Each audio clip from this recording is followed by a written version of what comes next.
Assalamualaikum dan salam sejahtera kepada semua pembaca berita politik semasa. Semoga hari-hari anda dalam keadaan baik dan sentiasa diberkati. 4 prinsip dalam perlembagaan menjadi antara perkara utama yang disepakati dalam perjanjian persefahaman antara gabungan kerajaan perpaduan yang dimeterai hari ini. Timbalan Perdana Menteri, Datuk Seri Dr. Ahmad Zahid Hamidi, berkata segala kekhawatiran mengenai agama Islam, hak istimewa Melayu, kedudukan bahasa Melayu dan institusi diraja diambil kira dalam perjanjian tersebut. Bagi BN, Barisan Nasional, permuafakatan ini diterjemahkan dalam bentuk persefahaman setelah satu proses artikulasi terhadap hal yang termaktub dalam perlembagaan menjadi persetujuan bersama, kata pengerusi BN itu selepas majlis menandatangani perjanjian berkenaan. 5 gabungan parti politik utama, Pakatan Harapan PHBN, Gabungan Parti Sarawak GPS, Gabungan Rakyat Sabah GRS dan Parti Warisan menandatangani perjanjian persefahaman kerjasama di Putrajaya bagi membentuk kerajaan perpaduan yang stabil.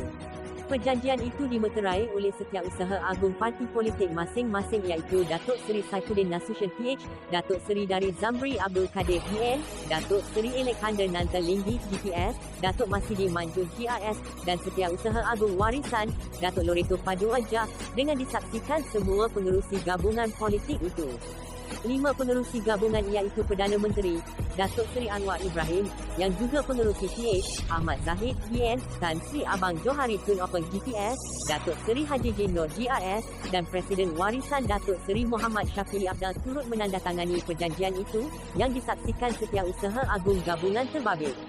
Sementara itu, Abang Johari, yang juga Premier Sarawak, berkata kestabilan kerajaan menjadi keutamaan dalam perjanjian itu dan yakin Perdana Menteri akan membantu Sarawak dalam menyelesaikan masalah terutama pemulihan ekonomi selepas pandemik COVID-19. Parti-parti Sarawak menerima pendekatan ini. Kestabilan Malaysia adalah keutamaan kami, oleh itu Anwar sebagai PM, beri pandangan secara kolektif bagi pihak kami percaya dia, untuk meneruskan agenda pembangunan.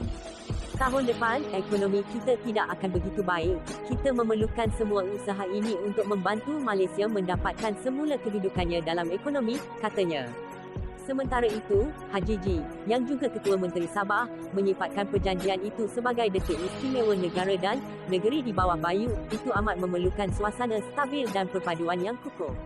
Terutama dalam aspek ekonomi dan juga pembangunan di Sabah, sebuah negeri yang agak besar, dan inilah matlamat kita dan saya yakin kerajaan perpaduan yang dipimpin PM akan menjadi satu kerajaan yang kuat dan kerajaan yang diharapkan pelbagai kaum, katanya. Muhammad Syafii pula berkata perjanjian tersebut dapat memantapkan suasana politik dalam negara. Bila ada kestabilan, saya pasti ekonomi juga akan turut stabil.